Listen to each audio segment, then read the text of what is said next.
é o famigerado avô, né? Porque não precisava desse adjetivo para o avô da criança.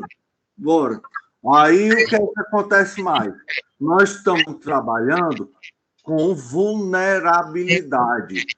Então, todo mundo tem medo desse cara, porque o que ele fez, todo mundo fica inseguro. Pronto, todo mundo fica inseguro. Então, eu vou manter o ratificar o nosso parecer. Só a observação da forma que o advogado falou. Obrigado, doutor Luciano. Parabenizo pela sustentação oral, bem como o doutor Renan.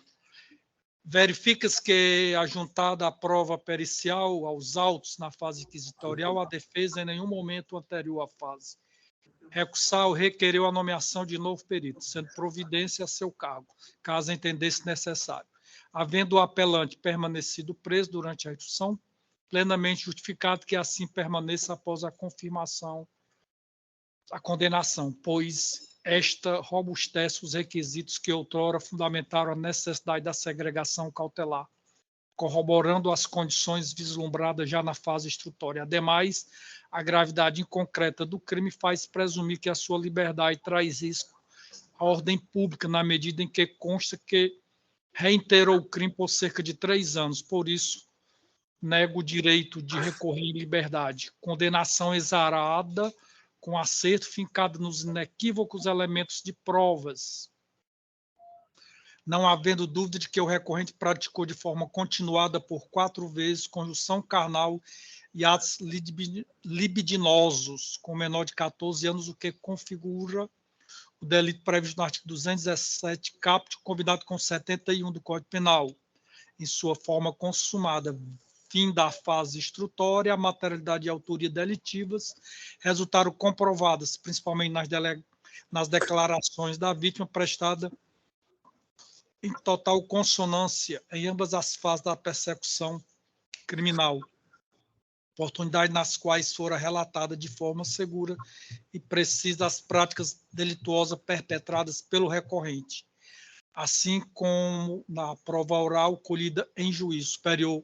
O STJ possui julgado reconhecendo a possibilidade concreta de esquecimento e bloqueio de detalhes dos fatos como providência natural do ser humano submetido a traumas. Não há que falar em inexistência ou insuficiência de provas, na medida em que as declarações da vítima, por si só de relevante valor probatório, sem base totalmente nos demais elementos da prova trazida aos autos, sob o crivo do contraditório e da ampla defesa. A pretensão desclassificatória do apelante aos tipos do artigo 61 da Lei de Contravenções Penais, o artigo 218 do Código Penal, não merece prosperar, vez que se constatou a prática de conjunção carnal e de toques físicos capaz de configurar ato libidinoso, diverso da conjunção carnal com a finalidade de satisfação da lascívia, gerando o efetivo constrangimento da vítima. Situação em exame não pode ser enquadrada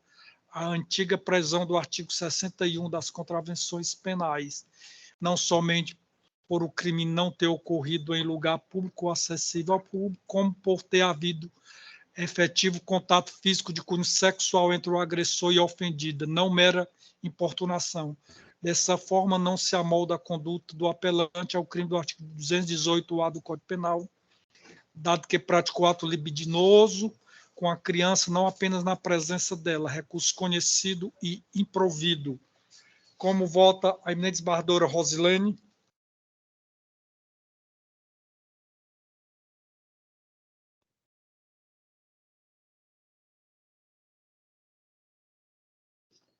Obrigado, presidente. Acompanho o relator. Obrigado, desembargadora. Como vota a eminente desembargadora Andréia? Obrigado, senhor presidente. Ratifico o meu voto provisório.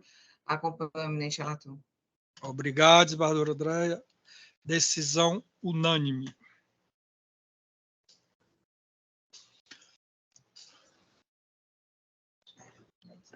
Agora, 4.57. Apelação 7.000 ao contrário, 200 de 75. Origem Mombaça. Apelante Marcos André Rodrigues da Silva, advogado doutor Leandro Duarte Vasques, doutora Marina Torquato Brasil, apelado do Ministério Público, da relatoria da desembargadora Rosilene. Tá em... Quê? Certo. A relatoria da desembargadora Rosilene. Está em mesa, desembargadora Rosilene? Em mesa. Está em mesa. Certo. Doutora Marina se encontra na sala? Bom dia, Excelência. Sim. Bom dia. Posso passar já a palavra, Vossa Excelência? Sim, sim. Doutor Luciano? Estou aqui, Excelência. Então, já passa a palavra. Obrigado. Já passa a palavra à doutora Marina, que disporá do prazo regimental, sem dizer da satisfação, do prazer de tê-la aqui conosco, certamente vai engrandecer os debates. Palavra, Vossa Excelência. Bom dia a todos e todas. Primeiro, eu gostaria de cumprimentar o ilustre presidente dessa corte, a ilustre desembargadora relatora Rosilene, os excelentíssimos senhores desembargadores aqui presentes, assim como os ilustres representantes do Ministério Público e da Defensoria Pública, assim como os demais presentes aqui nesta sessão virtual. Eu não irei alongar muito a minha fala e até serei breve e, ao requerer muito respeitosamente a Vossas Excelências que têm provimento a apelação que aqui se trata. Na verdade, estamos diante de um processo que se refere a dois delitos, né? Um de fraude processual e outro de peculato.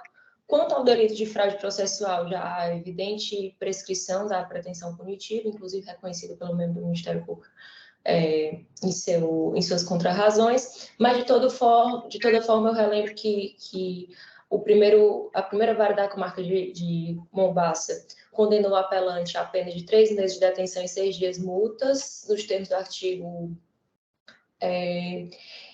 Então, quanto ao crime de fraude processual, então, nos termos do artigo 109, o prazo prescricional seria de 3 anos, e considerando que a denúncia foi recebida em 2013 e a sentença prolatada em 2021, já se percorreu um lapso superior de 8 anos, então, inequivocamente já demonstrada a prescrição da pretensão punitiva.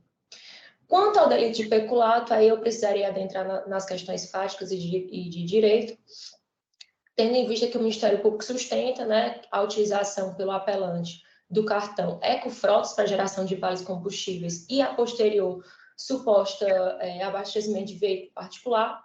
Contudo, nesse âmbito é importante mencionar que, conforme explicado em sede de apelação, o apelante, na verdade, assumiu a delegacia de Mombaça num contexto em que sequer havia veículo suficiente em bom estado para a realização das diligências, de modo que o apelante precisou utilizar, inclusive, o próprio carro, abastecendo os veículos do seu bolso, além de ter custeado o conserto de uma outra viatura, que era a única viatura disponível. Então, assim, por muitas vezes o delegado, às suas próprias expensas, precisou fazer o aparato estrutural necessário para a delegacia, e posteriormente, quando chegou a delegacia na viatura, e inclusive foi possibilitada a utilização das viaturas descaracterizadas, o apelante passou a implementar um sistema de utilização de vales para inclusive, possibilitar a celeridade no abastecimento dessas viaturas e a agilidade das diligências, já que muitas vezes você precisar parar para fazer o abastecimento dessas viaturas ocasionava uma demora excessiva no procedimento policial, de forma que o interesse do apelante em todo momento foi visando o interesse público e otimizar o processo de abastecimento para justamente otimizar também a atividade policial. Então, nesse sentido, o apelante também passou a utilizar os vales para abastecimento do seu próprio carro, mas pagando com seu dinheiro próprio no final do mês. Então, veja aqui, mesmo o apelante utilizando o seu veículo particular para fazer as diligências, ele sempre pagou os vales combustíveis com seu próprio dinheiro, né? Então, tanto que não existe uma prova sequer nos autos em que se constate de forma inequívoca que o apelante teria se utilizado do dinheiro público para fazer o abastecimento de seu veículo próprio. Inclusive, na circunstância em que o inspetor Ivan foi preso em flagrante, também não existe nenhuma prova que o combustível que estava em suas mãos tivesse sido pago com dinheiro público, ou qualquer testemunha ocular ou ouvido em juízo nesse sentido. Então, assim, não há um depoimento, não há um documento sequer que comprove que o combustível utilizado teria sido pago com cartão corporativo e muito menos sobre a ordem do apelante. Inclusive, há um trecho muito sintomático da sentença que diz: embora a defesa alegue que objetivava melhorar o processo interno da aquisição de combustível na delegacia de Mombaça e, por conseguinte, atender ao interesse público, asseverando que se trataria no máximo de gestão irregular, é que se vê que não há qualquer comprovação de que a prática fosse de conhecimento da administração pública e que houvesse autorização para tanto. E não se pode exigir tal ônus da acusação, senão do próprio acusado. Com a devida vênia, excelências, no presente momento nós conseguimos constatar uma condenação que fere de morte a distribuição das cargas probatórias, tendo em vista que compete ao Ministério Público provar autoria e materialidade e não cabe jamais a inversão do ônus probatório, trazendo para a defesa a comprovação de qualquer coisa que seja, né? Na verdade, cabe sim ao Ministério Público comprovar tais coisas. Inclusive, ainda que se pudesse, em remota hipótese, reconhecer alguma forma de irregularidade na gestão desses abastecimentos, jamais se poderia imaginar que tal conduta seria atitude de dolo, mas sim atitude de culpa, né? Então, motivo pelo qual se pleiteia subsidiariamente, se não a absolvição por conta da tipicidade penal, ao menos a desclassificação para o delito de peculato culposo, tendo em vista que o dolo jamais foi constatado em tais investigações. E, finalmente, em caso de preservação da sentença condenatória, que merece destaque, que houve um certo excesso na exasperação da dosimetria da pena, tendo em vista que a sentença reconhece duas vetoriais de exasperação da pena base, em sendo a primeira delas a culpabilidade, em que for aumentada a pena sobre a justificativa de que o acusado estaria se utilizando de subordinados para a prática delitiva, sendo que, nesse momento, é importantíssimo ressaltar que a pessoa não é meio de prática delitiva, mas sim a gente pode imaginar que esses supostos subordinados seriam coautores, sendo que a denúncia não menciona nenhum coautor, não menciona quais desses subordinados seriam essas pessoas responsáveis por esses abastecimentos, senão o próprio apelante. Então, assim, além disso, coautoria não é vetor de exasperação da culpabilidade do agente, tendo em vista que a culpabilidade ela se refere à reprobabilidade do crime e o fato do crime ter acontecido em coautoria ou não interfere na reprobabilidade social do crime em comento. E com relação à exasperação da pena base no que se refere às circunstâncias do crime, a sentença assevera que, uma vez que eram simulados abastecimentos dos veículos, forjando-se as quilometragens informadas, deve-se à exasperação da pena base. Contudo, nota-se que não há uma prova sequer nos autos de que houve algum tipo de fraude no quesito das quilometragens informadas. Então, assim, percebe-se que a pena base ela foi exasperada por duas vetoriais que não correspondem à realidade, uma porque a culpabilidade do agente não pode ser exasperada por conta de suposta coautoria, que sequer é mencionado, não tem mencionado qualquer coautor na sentença, e a segunda vetorial, no que diz respeito às circunstâncias do crime, não existe nenhuma prova nos autos que demonstre o que foi utilizado para exasperar a pena.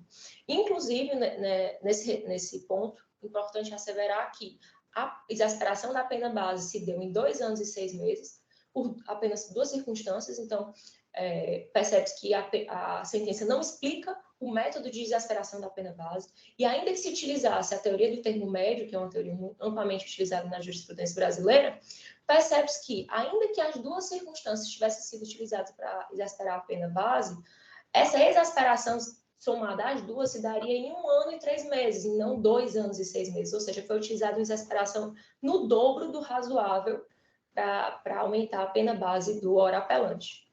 E, finalmente, na folha 809 dos autos, percebe-se que a sentença se utiliza de uma suposta confissão do ora apelante para considerar o juízo da sentença condenatória, mas, ao mesmo tempo, no momento da dosimetria da pena, não leva em consideração essa suposta confissão para aplicar atenuante. Então, nos termos da súmula 545 do STJ, visa-se que, em sendo considerada uma suposta confissão para formar o juízo condenatório, é necessário que haja a aplicação da atenuante do artigo 65 do Código Penal. Diante disso, por todos os motivos aqui expostos, eu reitero o pleito de absolvição do apelante, e não sendo conhecida a absolvição do apelante pela tipicidade da conduta quanto ao delito de peculato, subsidiariamente que seja feita a desclassificação para o peculato culposo, tendo em vista que não foi comprovada o dolo, e a reforma da dosimetria da pena. E quanto ao delito de fraude processual, que seja reconhecida a extinção da punibilidade, tendo em vista a prescrição. E assim eu aproveito para agradecer a Vossa Excelência a atenção e desejar a todos um bom dia. Obrigado, doutora. Concedo a palavra ao doutor procurador, doutor Luciano. Excelência, eu ratifico o parecer já exarado nos autos. Obrigado. Devolvo a palavra à eminente relatora. Obrigado, presidente. Peço permissão para a leitura resumida do projeto de emenda. Apelação criminal, crime de peculato e fraude processual.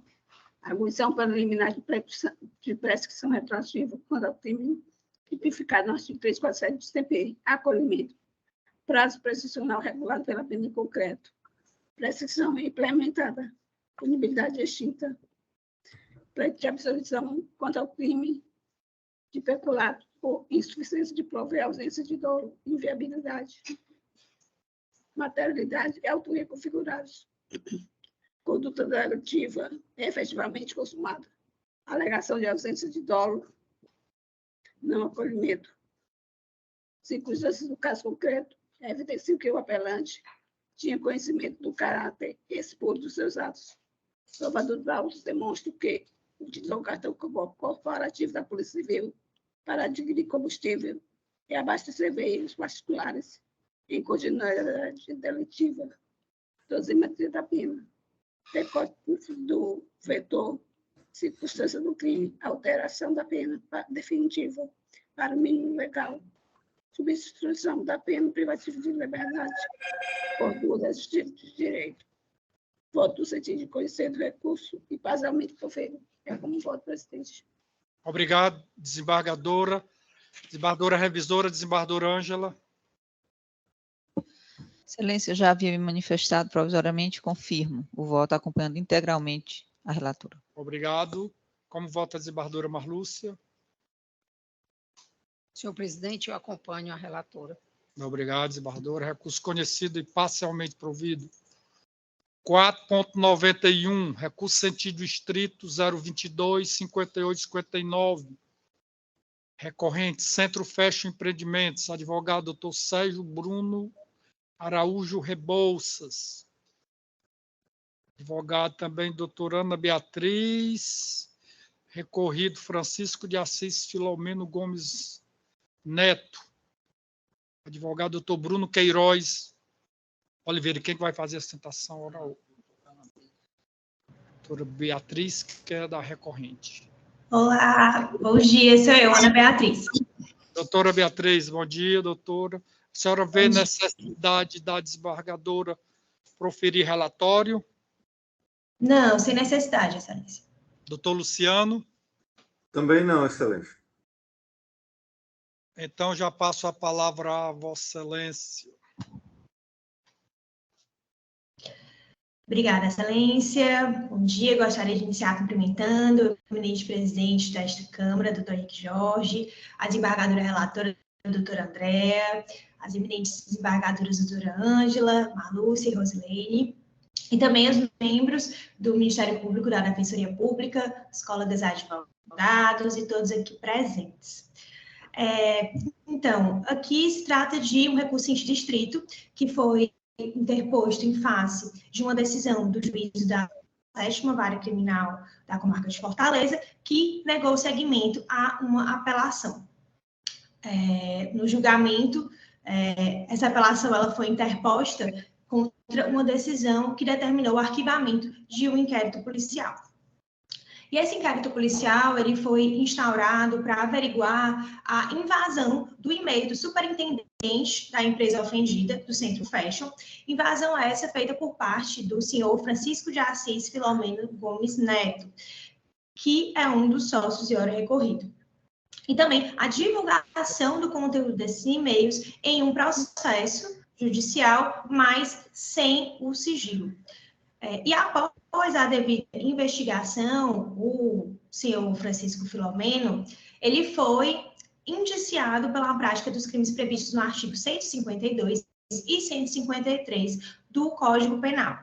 Ocorre que o promotor de justiça oficiente na 7ª Vara Criminal de Fortaleza entendeu que não havia tipicidade penal do fato investigado e, por isso, pediu o arquivamento dos autos, o que foi deferido pelo magistrado. E foi em face dessa decisão que se interpôs a apelação.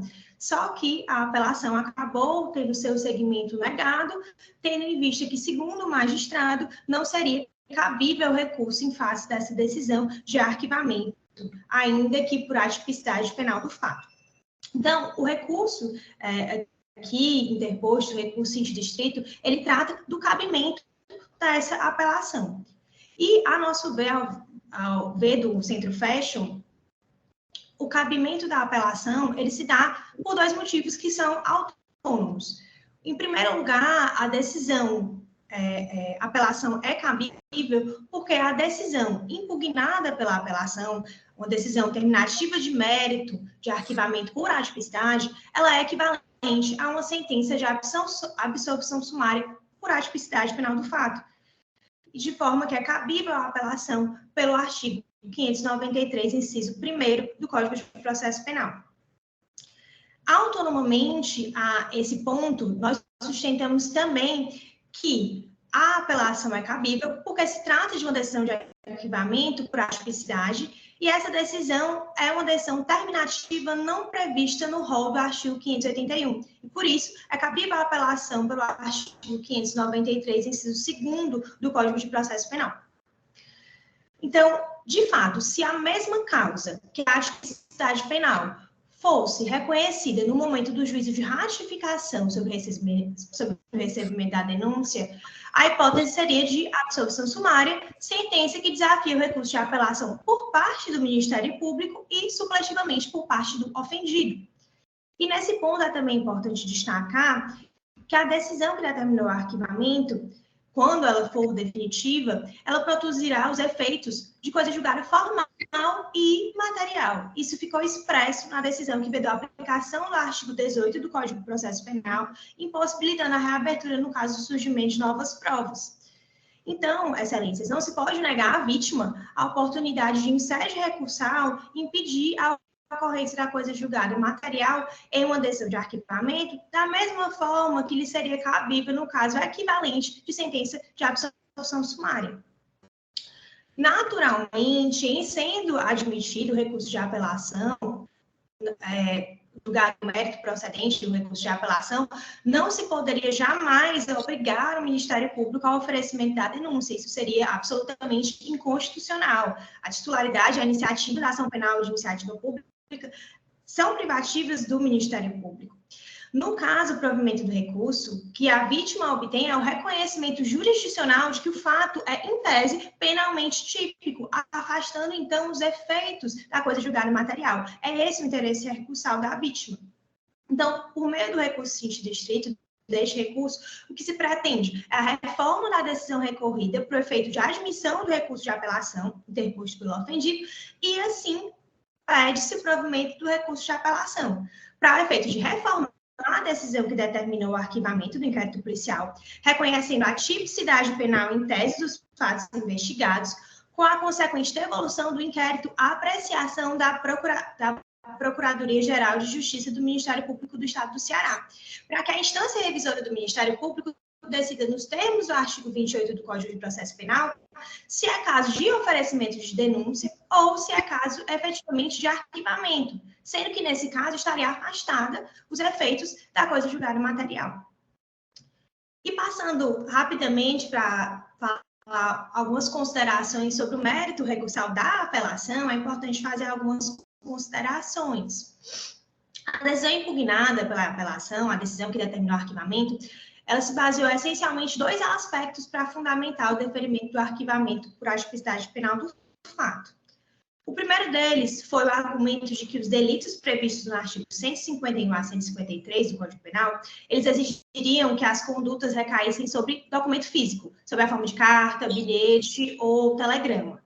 não se aplicando à violação ocorrida em ambiente eletrônico, ou seja, aos e-mails, porque não existiria uma previsão legal para tanto. O segundo argumento é em relação ao artigo 154A do Código Penal, de que o acesso ao e-mail corporativo por parte dos sócios da empresa não caracteriza invasão indevida requerida pelo tipo penal. Sobre o primeiro aspecto, não existe qualquer alusão nos artigos 151 a 153 que aponte para a conclusão de que somente se aplicaria a correspondência em sentido estrito. Muito pelo contrário, especificamente quanto ao artigo 153 do Código Penal, tem-se expresso no próprio dispositivo o termo conteúdo de documento particular ou de correspondência confidencial, de modo que não se pode dizer que o referente tipo penal se aplicaria somente às correspondências por meio de carta. O próprio artigo contém expressão que englobaria qualquer outra forma de documento particular, estando aí abrangida, sem dúvidas, a correspondência eletrônica, isto é, o e-mail. E já sobre o segundo aspecto, relativo ao artigo 154A, é evidente que a invasão foi indevida. Primeiro, deve-se esclarecer que a simples qualidade de sócio não autoriza nem respalda a invasão ao e-mail de um funcionário e indiretamente ao e-mail dos demais sócios administradores, principalmente sem que haja qualquer contexto de descumprimento das normas internas da empresa. Em verdade, a lei penal, no artigo 152, incrimina exatamente o abuso do sócio no acesso, no desvio e na divulgação de informações sigilosas, de modo que a simples qualidade de sócio não pode servir de amparo para o acesso indiscriminado e indevido ao conteúdo de e-mails de empregados e também de outros sócios administradores. Invocar a mera condição de sócio como justificadora de todo e qualquer acesso seria uma negativa de vigência da própria norma penal incriminadora. Além disso, é importante que se registre que o recorrido, senhor Filomeno, jamais atuou no exercício de atividade de fiscalização, sendo isso um pretexto criado somente posteriormente aos fatos para tentar justificar os seus atos clandestinos. Definitivamente, nunca na história da empresa houve qualquer precedente de fiscalização de correios eletrônicos dos colaboradores, até pelo fato de não existir qualquer política nesse sentido na empresa. O que se tem aqui é um caso de um sócio minoritário abusando da sua condição dentro de uma sociedade empresária para fim de obter informação privilegiada e assim aplicar em sentido oposto aos interesses da empresa, pois essas informações elas estavam sendo usadas em benefício de empresa concorrente, a empresa Instamoda, da qual o investigado é sócio. Bem, são essas as razões que sustentam o pedido desse recurso de que seja reformada a decisão recorrida para o efeito de admissão do recurso de apelação e, dessa forma, seja apreciado o mérito da apelação com seu provimento, de forma a reformar a decisão que determinou o arquivamento do inquérito policial, reconhecendo-se a tipicidade em tese dos fatos investigados, com a consequente devolução do inquérito à apreciação da Procuradoria-Geral do Ministério Público do Estado do Ceará e, em qualquer caso, afastando-se os efeitos da coisa julgada material. Obrigada, Excelência. Obrigado, doutora. Concedo a palavra ao doutor procurador, doutor Luciano. Excelência, eu ratifico o parecer já colacionado aos autos. Devolvo a palavra. Obrigado. Devolvo a palavra à eminente relatora. Obrigada, senhor presidente. Parabenizo a doutora Ana Beatriz pela excelente sustentação. E eu peço aqui permissão, cumprimentando a todos novamente, eu peço permissão aqui a ler apenas a verbetação da proposta de emenda. Perfeito. Penal e processo penal, recurso em sentido estrito, inconformismo contra o não recebimento do recurso apelatório interposto em face de decisão de arquivamento do inquérito policial, não conhecimento, decisão acertada, não cabível recurso na hipótese do assistente de acusação, impossibilidade de atuação na fase pré-processual, ausência de legitimidade recursal, recurso não conhecido. É como voto, senhor presidente. Obrigado, desembargadora Andréia. Como vota a desembargadora Ângela? Parabenizando também a excelente sustentação da doutora Ana Beatriz, ela sempre é muito objetiva. Eu acompanho a relatora confirmando o voto provisório. Obrigado. Como vota a desembargadora Marluce? Acompanho a relatora, senhor presidente. Obrigado, desembargadora. Decisão unânime. 4.92, recurso antidistrito 028-4899, disto 33. Está em mesa, desembargadora Andréa. Está em mesa, senhor presidente. Aqui o recorrente Ministério Público, recorrido Francisco Diego, advogado doutora Jéssica. Doutora Jéssica está na sala? Estou sim, excelência. Doutora Jéssica, eu consulto aqui o sistema, até a confirmação da desembargadora relatora, que o recurso foi conhecido e desprovido. A senhora vê necessidade de produzir sustentação oral? Não, excelência. Muito obrigada. Obrigado. Então, Boa recurso conhecido e desprovido Boa à tarde, unanimidade. professora Ângela. Boa tarde, Jéssica. Bom te ver, viu? Igualmente. Tchau, tchau. Boa tarde, excelências. Boa tarde. 4.114, apelação 020-3007-02, da relatoria da eminente desembargadora Ângela. Está em mesa, desembargadora? Sim, excelência. Doutor Francisco Helder está em sala? Estou presente, excelência. Estão me ouvindo? Estou ouvindo. Posso já passar a palavra ao senhor, doutor Helder? Perfeito, excelência. Doutor Luciano? Estou aqui presente. Perfeito. Então, já passa a palavra ao doutor Helder, sem a dizer da satisfação do prazer de tê-lo aqui conosco, com a palavra Vossa Excelência, explorar do prazo regimental. Agradeço, senhor presidente. Inicio cumprimentando os integrantes, os componentes, excelentíssimos senhoras e senhores desembargadores, integrantes dessa terceira Câmara Criminal.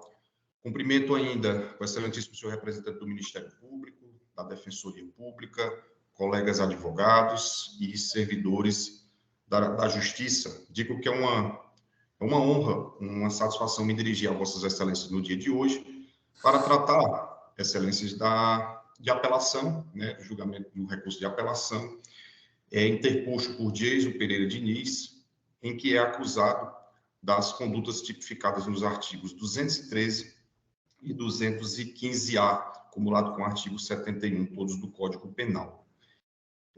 Inicio, excelências, tratando, sempre que vou discutir, vou falar sobre esse processo, eu costumo mencionar que nestes autos, em especial, nós temos um número indefinido de pessoas condenadas, né? Digo isso porque, com a devida vênia e o respeito aos fundamentos expostos na sentença condenatória, a decisão, ela condenou o apelante basicamente e somente em razão da presença e de circunstâncias de semelhanças entre a moto, características físicas, um blusão escuro, um capacete.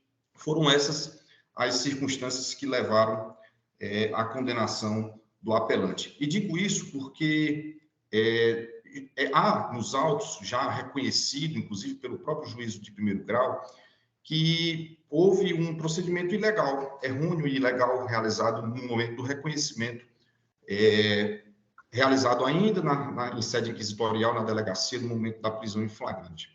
E esse reconhecimento foi considerado, inclusive, ilegal pela nobre juíza de primeiro grau, porém, ela entendeu que os demais elementos existentes nos autos seriam suficientes para a condenação. Irei abordar isso um pouco mais à frente, mas eu gostaria de tratar realmente dos fatos. De fato, houve um crime, teria acontecido no dia 16 de julho do ano passado, né, aqui na cidade de Juazeiro do Norte, em que vítimas teriam sido abordadas por um indivíduo que, segundo as informações da vítima, estava em uma moto preta, de capacete preto, de blusão escuro, de óculos, ou seja, foi mencionado pelas vítimas tais características. E após os fatos, passou a circular aqui nas redes sociais, né, e em diversos meios aqui de comunicação, uma fotografia. Essa fotografia começou a circular, excelências, inclusive essa fotografia nos autos, as folhas 54, se não me engano, e essa fotografia começou a circular nas redes sociais, inclusive as próprias vítimas relataram que viram essa fotografia, né, nas redes sociais, circulando durante esse dia, e é importante consignar que essa fotografia, até o momento, não se sabe onde ela foi captada, não se sabe de onde ela foi tirada, qual é a data daquela imagem, ou seja, ela é de origem completamente não conhecida, né? E não foi trazida para dentro do processo. É fato que, em razão dessa fotografia, conseguiu-se localizar a placa daquela moto que foi registrada naquela fotografia e chegou-se ao apelante. O apelante foi conduzido para a delegacia, né? Lá chegando, as vítimas já se encontravam no local, os fatos ocorreram no início da volta de 7h30, isso já foi à tarde. O apelante foi conduzido até a delegacia. Lá chegando as vítimas, e aí isso aí é inconteste, né? As próprias vítimas relataram que assim que ele chegou, elas foram colocadas numa sala e viram ele ao lado dos policiais, né? E aí de plano e de forma muito simples foram, e aí já desde aquela fotografia circulando, aí a informação de que aquela pessoa da fotografia era aquela pessoa que estava sendo conduzida. Então, naturalmente, elas foram induzidas a reconhecer aquela pessoa ali conduzida como a pessoa que teria praticado os delitos. E aí, a partir daí, Excelência, ficou tudo muito fácil, ficou tudo muito simples, pois na cabeça das vítimas era aquela pessoa. E aí, para a formação da convicção da autoridade policial do Ministério Público também ficou muito simples, uma vez que havia ali um reconhecimento e havia ali alguns elementos indiciários de semelhanças essas que eu já mencionei aqui, que seriam as semelhanças de motocicleta, semelhanças de cor de blusão, semelhanças de capacete e assim por diante. Portanto, o processo transcorreu em razão dessas circunstâncias. A instrução processual deixou claro que houve sim violação, houve sim ilegalidade neste reconhecimento.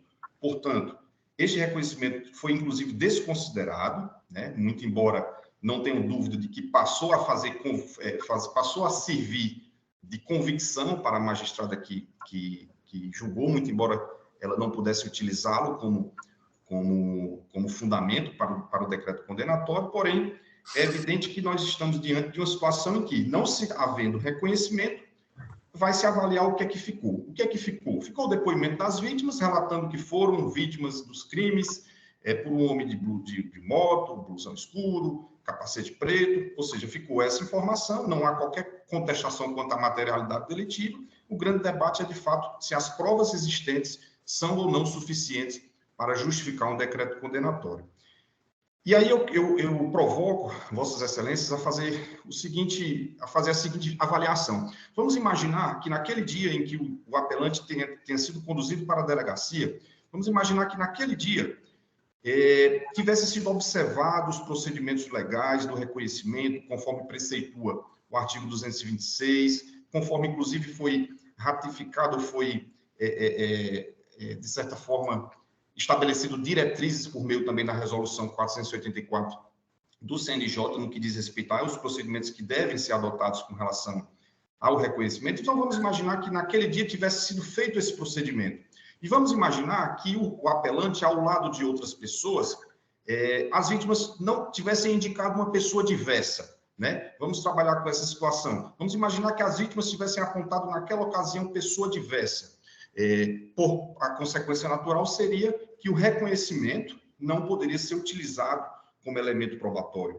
E aí o que é que ficaria, né? O que é que ficaria? Ficaria os elementos indiciários, elementos de informação, que seriam as características e as semelhanças entre os elementos que aqui já mencionei algumas vezes. Então, ficaria apenas essas informações. E aí eu entendo, né, com a devida vênia, que tais elementos, no entender, sequer seriam suficientes para ratificar o recebimento de uma denúncia, né? Quiçá o indiciamento diante dessa situação. Então, o reconhecimento errôneo, ou seja, quando a vítima indica uma pessoa errada ou a pessoa diversa da pessoa que seria o principal suspeito, esse reconhecimento errôneo nada mais traz do que aquela prova não pode ser utilizada.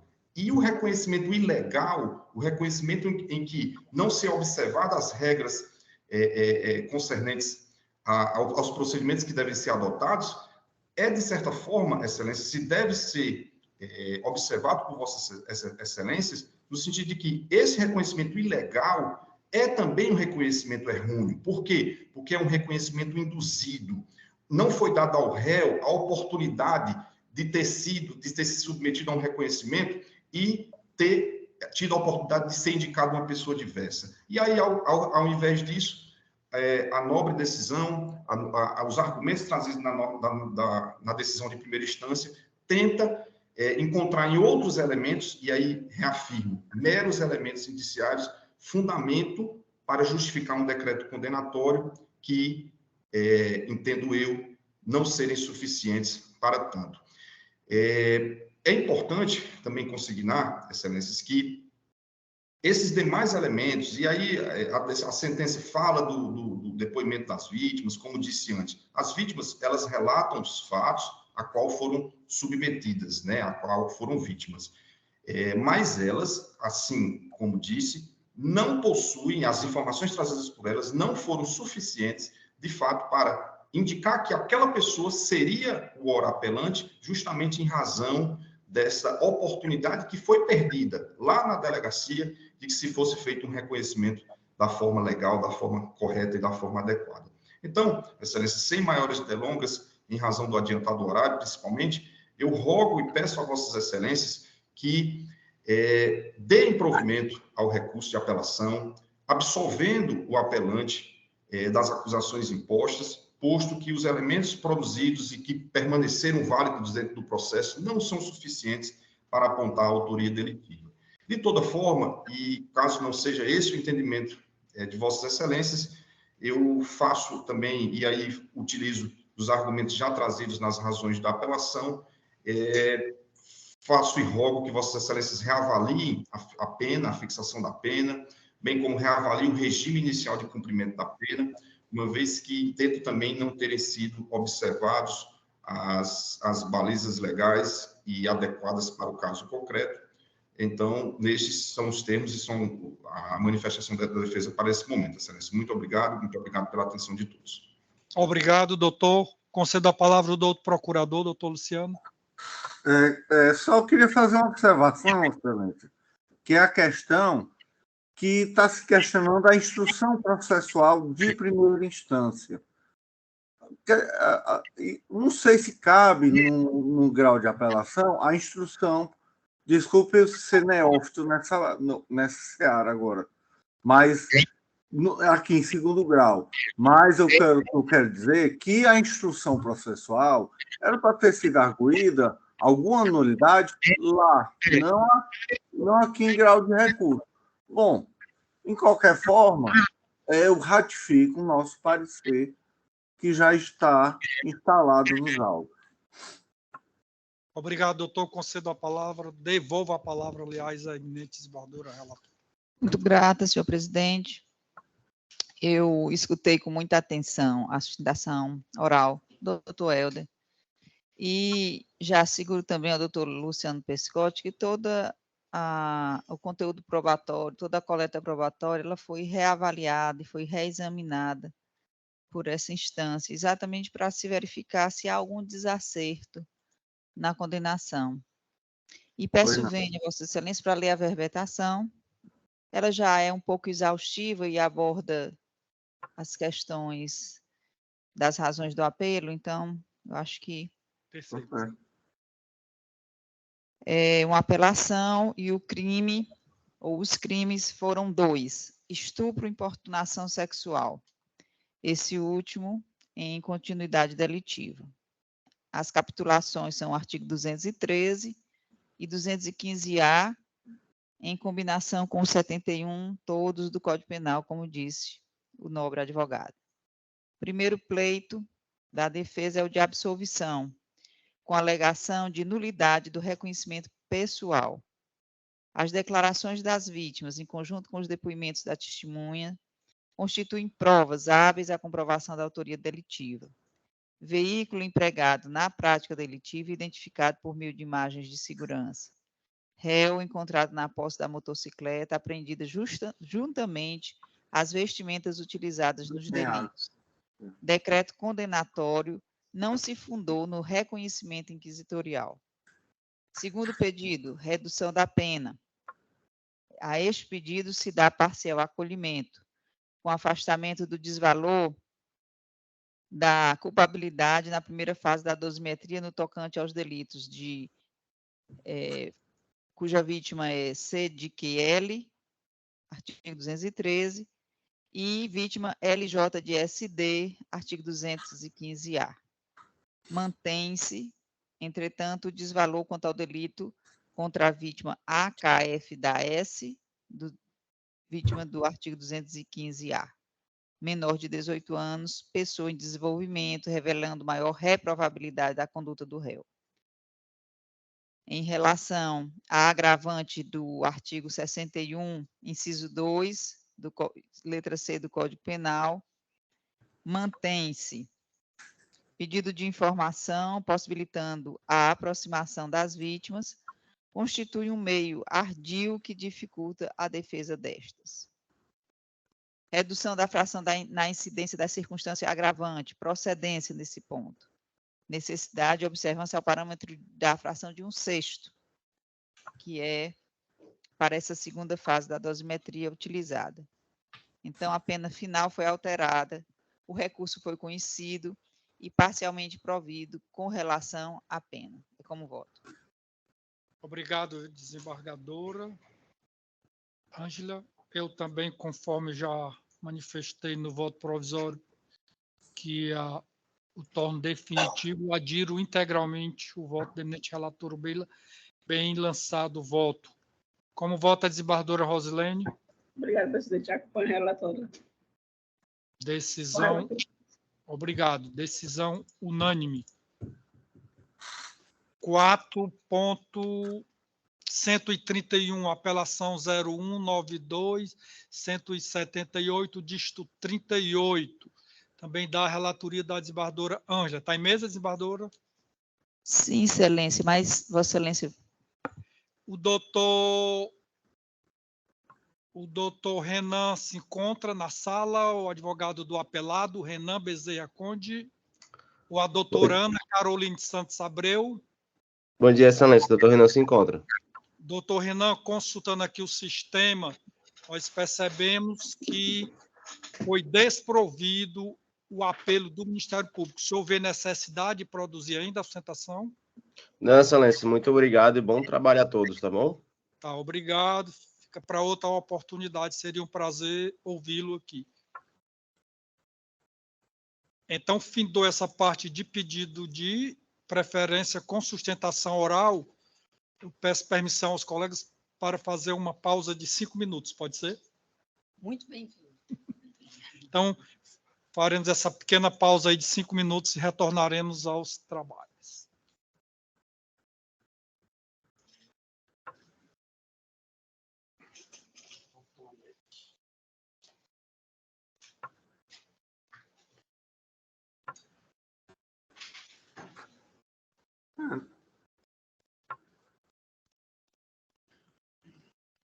Sim, aí a pausa. Como é que eu faço para fazer a pausa?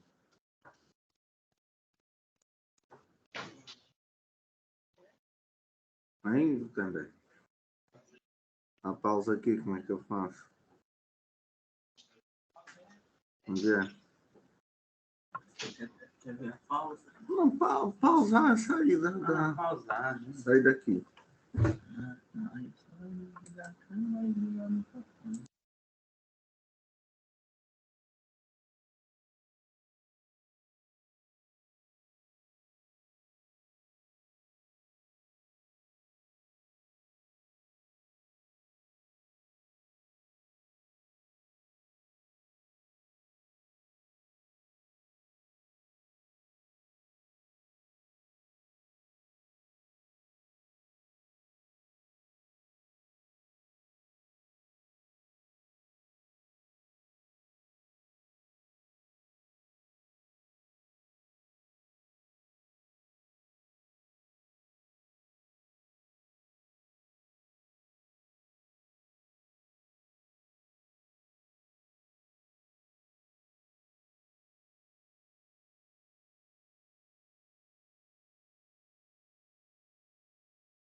Podemos então retornar, não é isso? Agora, findou essa parte dos pedidos de preferência com sustentação oral. Agora, nós vamos aos processos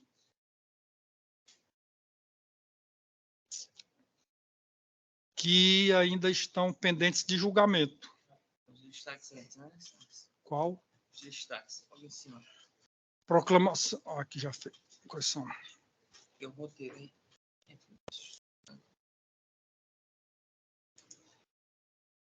Pronto. Vamos aos destaques. 3.40 HC 062 86 74 91 da relatoria da eminente desembargadora Andréa Mendes Bezerra. Adiado, desembargadora.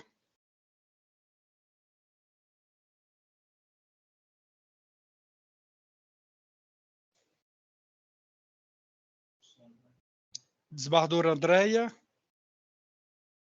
Microfone. Adiado, senhor presidente. Adiado. Perfeito, obrigado. Perdi de novo aqui. Cadê? Pronto. Apelação 027 39 71 23. Adiado, desembargadora Rosilene.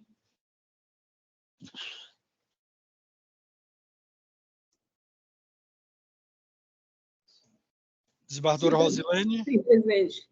Adiado. Perfeito, obrigado. Apelação 0046 870 dígito 83. Adiado, desembargadora Rosilene. Adiado. Confirmo. Perfeito. 10.000 ao contrário, apelação 83 dígito 20. Retirado de pauta, desembargadora Rosilene. Confirmo. Perfeito. Obrigado. Agora, pendentes de julgamento. HC 062 76 6405. Da relatoria da desembargadora Andréa Mendes Bezerra Delfino. Está faltando o quê? Desembargadora Marlúcia votar. É o HC 062 746405, que a desembargadora Andréa votou em ordem prejudicada. HC 062 746405. 05. 062 74 64 dígito 05. Da relatoria da desembargadora Andréa, que votou no sentido de ordem prejudicada.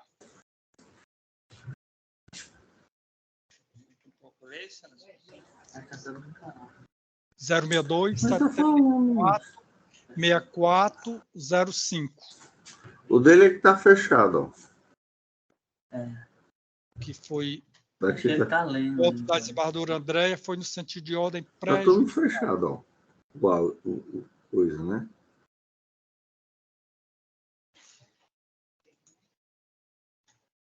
Ele encontrou, excelência? Só quer ajuda? Não. É tão somente 062 74 6405. Dígito 05. Ordem prejudicada. Certo.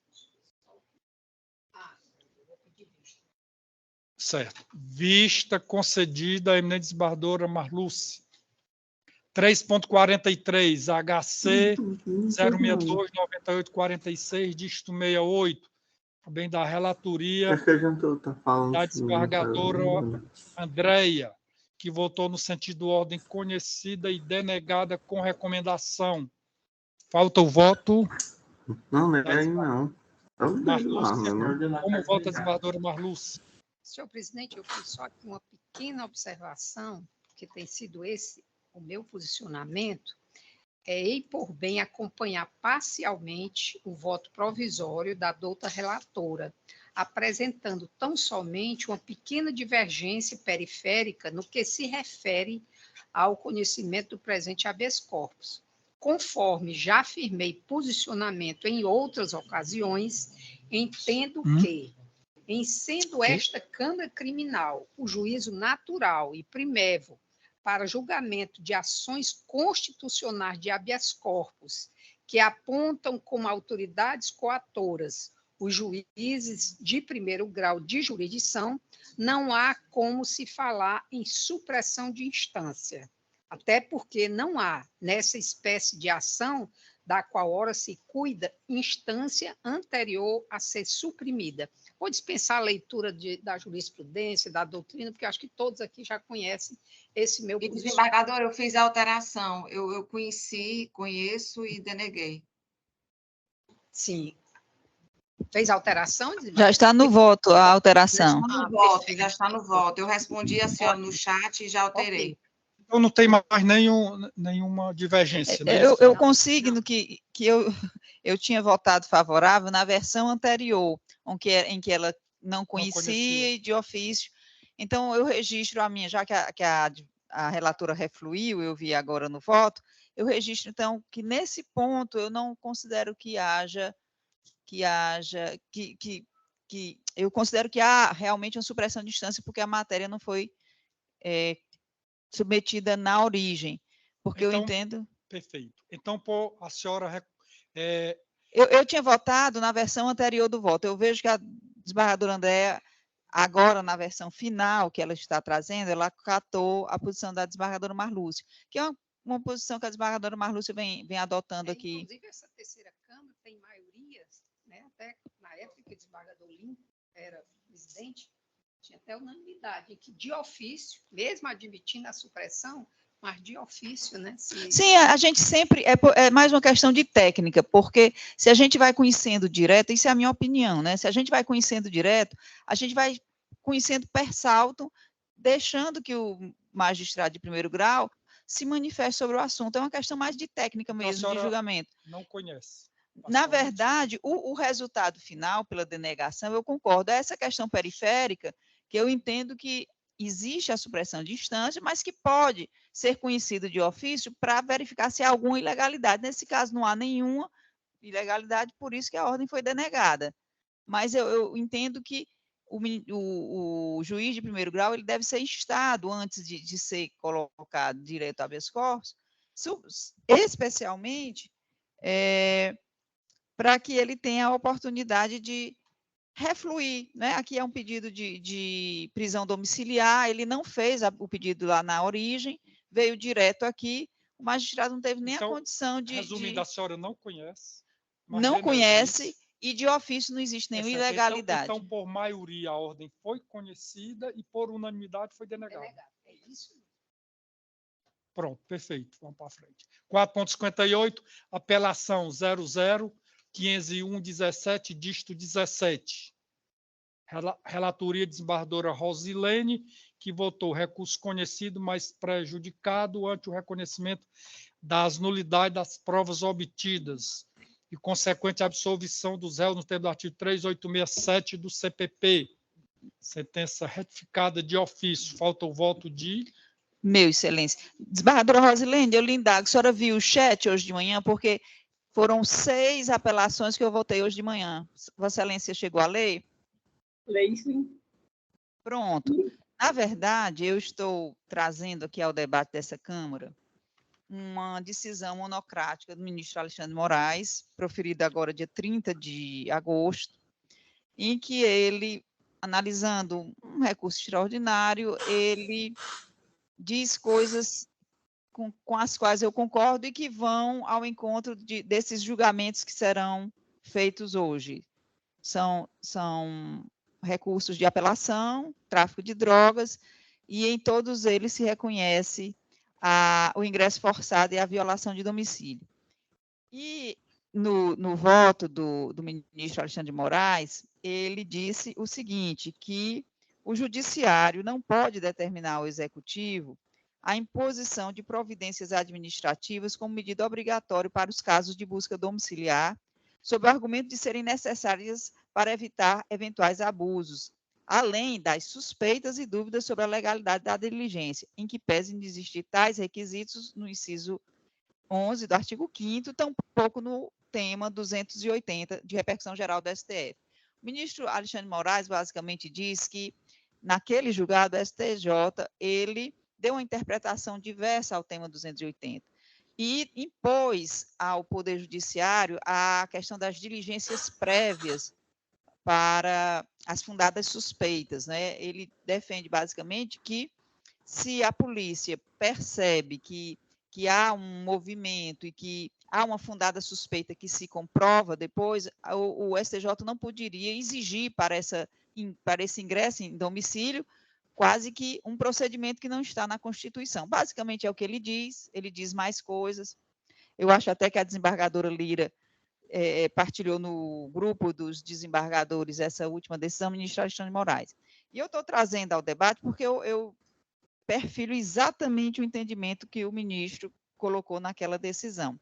E nessa situação específica, eu acho que a polícia agiu no poder geral de cautela. Por quê? Porque ele recebeu uma denúncia prévia que estava havendo tráfico de drogas em uma determinada localidade, ficou observou a movimentação do local e os transeuntes não tinham nada em seu poder, isso é fato.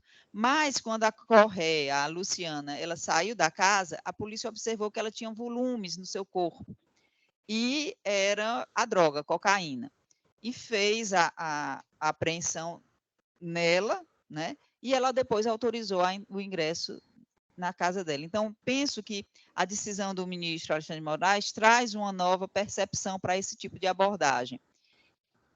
Nesse caso específico, eu observei que a polícia recebeu uma denúncia focada para um determinado endereço, observou e viu que havia uma movimentação estranha, a dona da casa saiu, eles viram que ela estava no seu corpo com a droga, no caso, né, os papelotes de cocaína, fez a abordagem, constatou essa presença de drogas, pediu a ela para ingressar e apreendeu o restante da droga. Então, acho que essa virada de entendimento, ou esse início de virada de entendimento que o STF nos acena, nos permite dizer que, nesse caso, não houve nulidade na coleta probatória. E é esse debate, desembargadora Rosilene, desembargadora Marluz, desembargador Henrique, que eu trago aqui, não só nesse recurso, mas mais outros dois. E peço vênia para discordar e me acostar às razões que o ministro Alexandre de Moraes colocou na decisão monocrática dele. A decisão única, né? Primeiro. Pois não. Desembargadora Rosilene, quer se manifestar, desembargadora Rosilene? Eu mantenho o voto. É tudo muito novo ainda, essa matéria. Eu mantenho o voto, é uma decisão isolada. Mantém o voto, não é isso? Sim. Desembargadora Marlúcia. Senhor presidente, eu acompanho a relatora, eu continuo fundamentando, e meu entendimento continua sendo acompanhando os entendimentos das duas turmas do STJ com relação à prova ilícita. Perfeito. Obrigado. Então, recurso conhecido, mas prejudicado ante o reconhecimento das nulidades, da nulidade das provas obtidas e consequente absolvição dos réus no termo do artigo 3867 do CPP por maioria. 4.71, apelação 70.022.32 de 2019, também da eminente relatora da desembargadora Rosilene, que votou no sentido de recurso conhecido e provido. Revisor desembargador Ângela, falta o voto de quem? Desembargadora Ângela. É o mesmo tema? É o mesmo tema, e aqui no caso concreto, eu verifiquei que também houve uma denúncia anônima indicando uma residência na localidade Bom Princípio, em Morrinhos, que motivaram a legitimação policial. Dessa forma, entendo que não há nulidade de prova, mesmo porque a denúncia prévia foi confirmada. Foram encontradas drogas no domicílio. Peraí, não é assim não. Desembargadora Rosilene. Quem foi? É uma decisão isolada. Até agora, não voto. Doutor Luciano, o microfone está aberto. Pois não, desembargadora Rosilene, desculpe. Manteve, né? Sim. Não, o tema é o mesmo, né? Eu creio que será mantido. Por maioria, recurso conhecido e provido.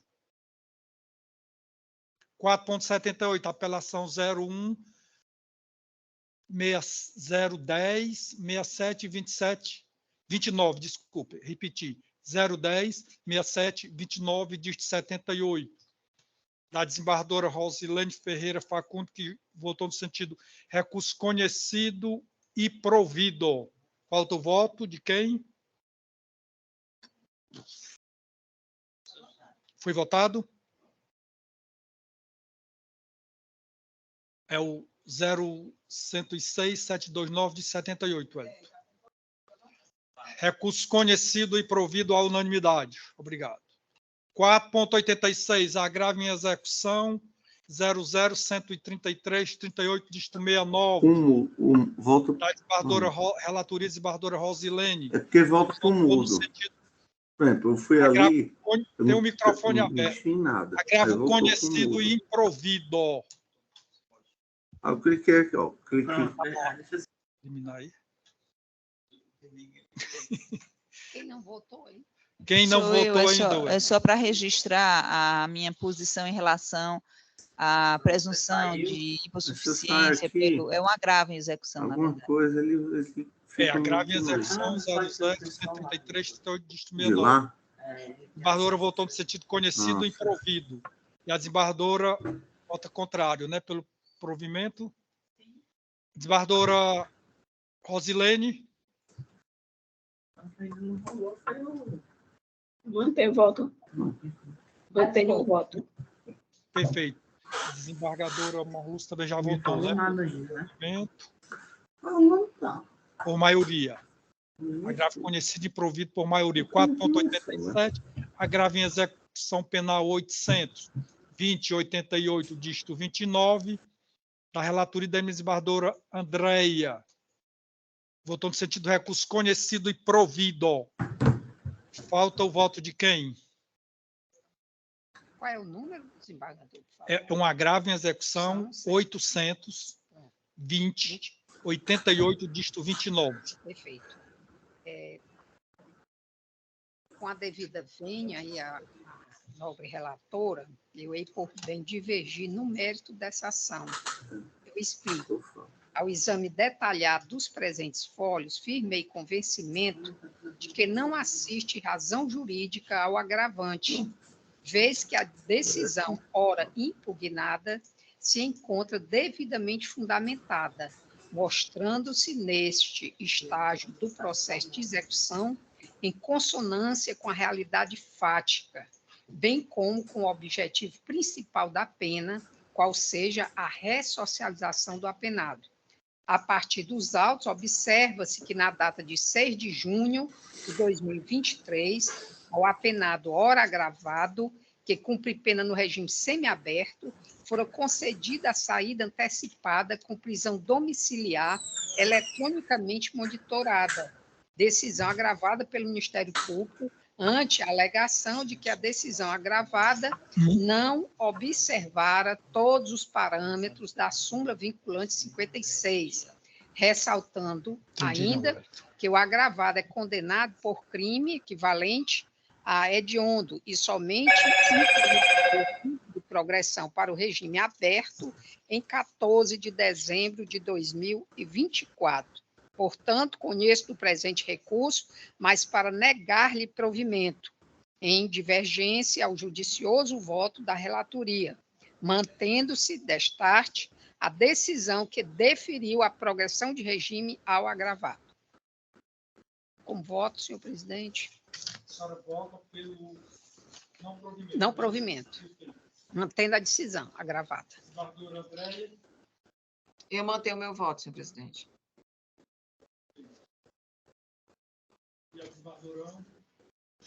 De igual fé, forma-se. Recurso conhecido e provido, por maioria. Nós vamos agora só retornar um pouquinho no 86. Houve um equívoco, hein? Só na votação. É apelação? É esse anterior. Mas o resultado não mudou nada. Apenas é da relatoria da desembargadora. Presidente, eu não estou te ouvindo bem. Obrigado. Ai, não. É o seguinte, vamos só... Esse último, se a senhora não ouviu, desembargador André, foi por maioria, recurso conhecido e provido, certo? Okay, com o voto divergente da desembargadora Marlúcia. No anterior, no 4.86, um agravo em execução, é só em relação ao vogal. Esse aqui foi da relatoria da desembargadora Rosilene, que votou no sentido do agravo ser conhecido e improvido. Votou a desembargadora Andréia e a desembargadora Ângela. A desembargadora Andréia acompanhou e a desembargadora Ângela foi voto vencido. Só esse esclarecimento que eu tinha passado direto para a senhora. Então, pronto, está feito o esclarecimento, sem dúvida. Aí, o 4.87 já se votou. Foi esse último recurso, conhecido e provido por maioria. Agora, 4.100 já foi votado. Da relatoria da desembargadora Andréia, que votou no sentido do recurso conhecido e desprovido. Foi votado? O 4.100, 0183 e 628. Desembargadora Andréia.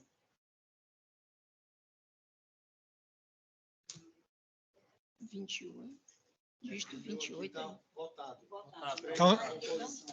Então, já foi votado recurso conhecido e desprovido. Certo. 4.102, apelação 0013307, dígito 10. Também da desembargadora Andréia, que votou no sentido de recurso conhecido, mas prejudicado. Sentença retificada de ofício. Falta o voto de quem? O meu, excelência. Da senhora, desembargadora. É apelação, repetindo, 0018307, dígito 10. Como vota a senhora, desembargadora? Desembargadora Andréia, a senhora viu o chat hoje de manhã? Qual é o número, hein, por favor? É o 0013307, dígito 10. 0013307, dígito 10. 105 do sistema, desembargadora. Ah, sim, sim. Não tinha visto, desembargadora. Eu estou pedindo muitas vênias para dissentir do seu judicioso voto, desembargadora Andréia, porque aqui eu vi que na abordagem pessoal já foram encontrados 18 papelotes de cocaína.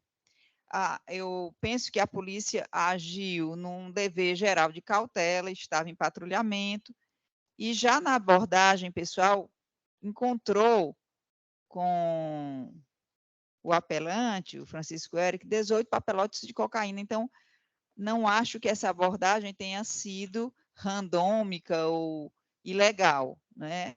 A droga foi encontrada já de posse do réu. Por isso que eu divirjo, assim, não acho que tenha havido nenhuma nulidade nessa abordagem policial. Acho que a polícia agiu dentro do dever de cautela e dentro das atribuições legais. Obrigado, desembargadora. Desembargadora Andréia. Nesse caso, desembargadora Ângela, eu achei assim que a justificativa dos policiais foi porque eles andaram meio nervosos, andaram rápido, por isso teve essa aproximação. Eu já penso já o contrário. Então, por isso que eu mantenho o meu voto. Obrigado. Desembargadora Marlúcia. Eu acompanho a relatora. Então, por maioria. Senhor presidente, eu queria só fazer aqui uma observação, embora já tenha sido julgado, mas para Pois não, claro. Essa questão que eu sempre estou divergindo da supressão de instância. Certo. Eu quero dizer que, com relação à relatoria da desembargadora Andréia, o pedido já tinha sido apreciado na primeira instância, porque foi na audiência de custódia, foi decretada a prisão preventiva, né? Foi convertido o flagrante em prisão preventiva, então eu entendo que, nesse caso, já houve no primeiro grau a observação, a análise, né, da necessidade da prisão preventiva. A supressão de instância, nesse caso aí, não ocorreu. Por quê? Porque houve no primeiro grau É só acrescentar isso aí, mas eu sei que já houve julgamento, que por maioria... Perfeito. Tá certo? Tranquilo, feito o esclarecimento. Sim, sim, mas é porque eu queria fundamentar Enfatizar. mais ainda esse posicionamento, né? Dessa questão da supressão de instância. Então, pronto. Agora, 4.103. Apelação 5.000, ao contrário. 235.44, da relatoria da eminente desembargadora Andréia. Recursos conhecidos, mas prejudicados. Sentença reformada de ofício. Falta o voto. Desembargadora Ângela, deve ser o mesmo tema. Esse tema tem que haver uma consolidação. Excelência, é o 3544, é? É, isso. Desembargadora André, a senhora viu o chat? Eu vi. É o mesmo tema. É o mesmo tempo, reanalisei, eu acho que não mantenho o meu entendimento, com todo respeito. Pois não. Então, eu mantenho aqui a divergência dos termos que eu coloquei aqui. Certo, perfeito. Desembargadora Marlúcia. Eu acompanho a relatora. Então, por maioria, recurso conhecido, mas prejudicado. Sentença reformada de ofício. 4.105, apelação 0023.771.59. Também da relatoria da desembargadora Andréia, que votou no sentido do recurso conhecido e desprovido. Foi acompanhado pela desembargadora Ângela, falta o voto da desembargadora Marlúcia. Sim, eu gostaria de pedir ao presidente que repetisse aí É o 0023, apelação. 771, dígito 59. 108 aí do sistema. Apelação 0023.771, Deixa eu ver se eu localizo. dígito 59. Primeira vara de delitos de tráfico e uso de substâncias entorpecentes. Pelante Maria Darlene e advogada Renata Rodrigues. 0023.771, dígito 59. 108 do sistema.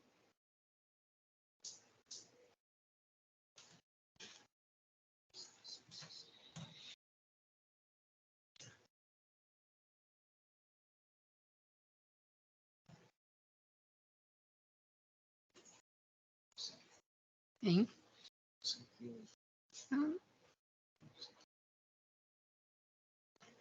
0023.771.59, dígito 59.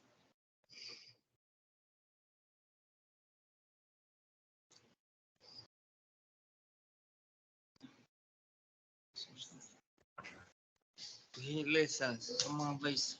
0023.771 de 59. Eu não estou ouvindo. Show. 108. Essa misturada, quando vem para...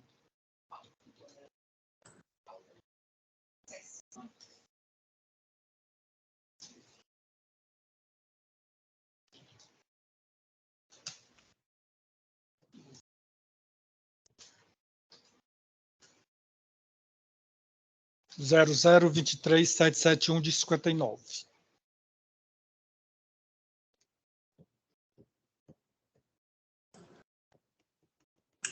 Bora, Gutenberg, ajeita aqui.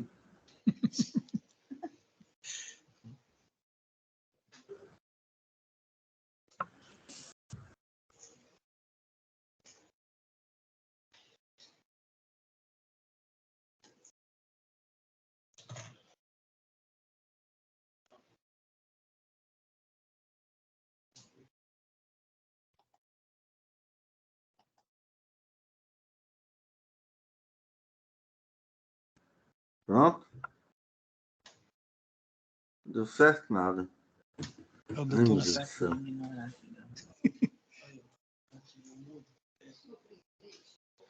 Pois não. Então, vista concedida a minha desembargadora Marlúcia, apelação 0023.771, dígito 59. O voto da relatora, desembargadora André, foi no sentido de recurso conhecido e desprovido. 4.109, apelação 0030364, dígito 84, da relatoria da desembargadora Ângela, que votou... É o 0023771 de 59. Não adianta. Tá Certo. todo mundo. 00 Mas não, isso aqui tá. de 59. A menina, pronto, saiu. O rapaz que ligou pro senhor, soltou o telefone dele aqui, não? Está faltando. Que a gente mandava para ele.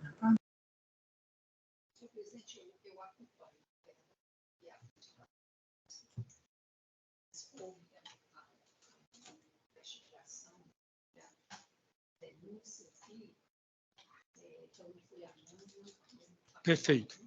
Então, repetindo, vou proclamar aqui o resultado, que eu não havia proclamado, porque tinha havido pedido de vista. É apela 4.105, apelação 0023.771 de 59, da relatoria da eminente desembargadora Andréia. Por unanimidade, recurso conhecido e desprovido. 4.109, apelação 00303-6484, da relatoria da desembargadora Ângela. E foi da minha revisão. Desembargadora Rosilene, por que eu não votei? Na verdade, Excelência, Vossa Excelência colocou uma observação no chat quanto ao concurso de pessoas, e eu reexaminei e o novo voto já está aqui, tirando a circunstância, mas a retirada do concurso de pessoas não repercute na pena final, não. Porque, na verdade, no segundo estágio, havia a atenuante da minoridade relativa e a necessidade da fração de 1/6. Isso a gente já tinha feito antes.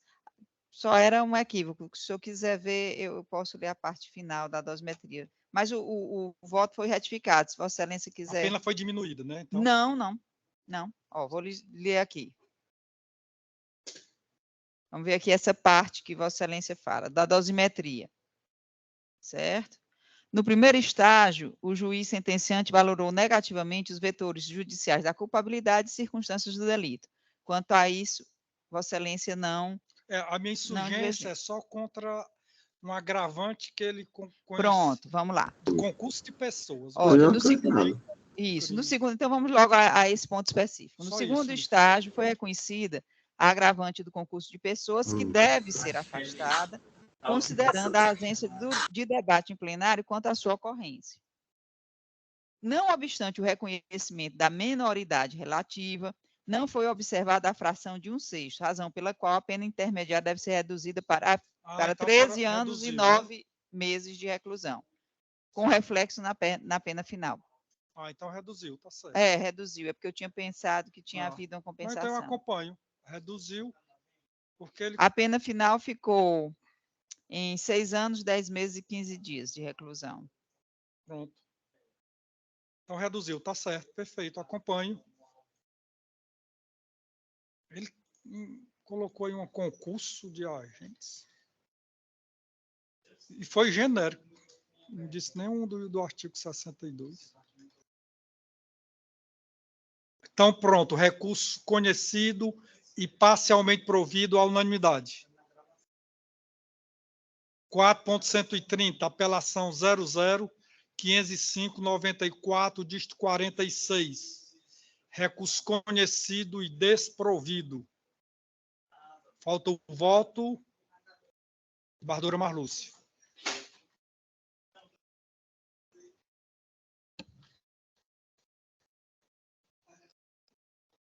É o 400 50 00 50 59 4 dígito 46 00 505 94 dígito 46 dígito 46.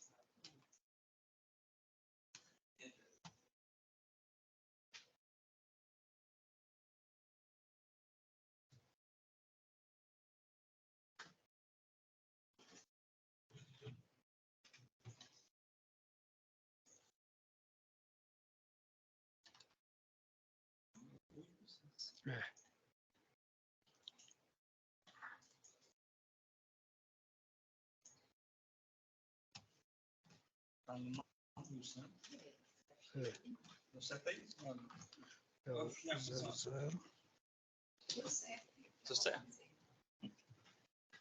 15,5, 9,4. É um tráfico de drogas.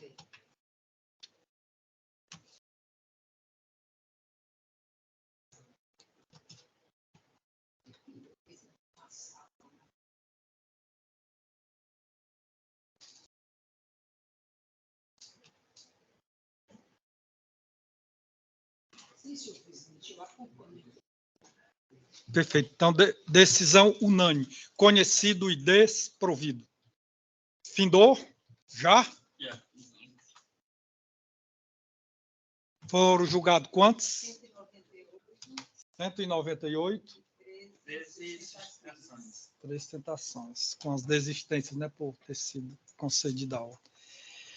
Algo mais a tratar? Agradecer a presença de todos e declaro encerrada a presente sessão. Tchau, até logo. Boa semana a todos. Até a próxima. Luciano aí, porque eu não... a gente estava gerenciando aí só o microfone, doutor Luciano. Isso é um prazer tê-lo conosco.